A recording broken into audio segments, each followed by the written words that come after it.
Telangana RTC జేఏసీతో చర్చలకు ప్రభుత్వం సిద్ధంగా ఉందని రవాణా శాఖ మంత్రి పొన్నం ప్రభాకర్ చెప్పారు. సమ్మె విరమించి చర్చలకు రావాలని పిలుపునిచ్చారు. 32 సమస్యలతో 29 అంశాలను పరిష్కరించేందుకు సిద్ధంగా ఉన్నామన్నారు. ఆర్టీసీని నిర్వీర్యం చేసుకోవద్దన్నారు. సమస్య పరిష్కారానికి కమిటీ వేశామని 4 వారాల సమయం అడిగామన్నారు.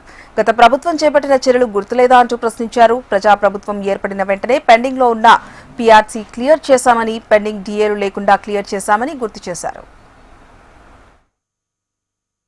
మేము నియంతృత్వంగా సమ్మెను విఫలం చేయాలని చూస్తలేము కాబట్టి సమ్మె ప్రభావం ఉంటది కొంత. కానీ ప్రజలు వాళ్ళ ప్రయాణం పట్ల ఇబ్బంది కలుగుతుంది కాబట్టి ఆ ప్రజల యొక్క ఇబ్బందులను తొలగించడానికి ప్రభుత్వం తన పని చేసుకొని పోవాల్సి వస్తుంది. అందుకు ప్రజలకు కూడా వాళ్ళకి ఇబ్బంది కలగకుండా చూసే బాధ్యత ప్రభుత్వాన్ని ఎంతుందో ఆర్టీసీ ఉద్యోగులు కూడా అంతే ఉంది అనే మాటను నేను చెప్పే ప్రయత్నం చేస్తాం. చంద్రశేఖరరావు గారు మాట్లాడిండు, హరీష్ రావు గారు దీని వెనుక ప్రాబల్యము టీఆర్ఎస్ పార్టీ వారం చేస్తుంది. లేకపోతే ఇలా ఎందుకు జరుగుతోంది కార్యక్రమం? ఆర్టీసీ పరంగా మేము ఏం బెనిఫిట్స్ ఇవ్వలేదు. మీకు లిస్ట్ ఇస్తాను. ఇలా 2000 సంబంధించిన 13 పెండింగ్ బాండ్స్ ఇచ్చినాము.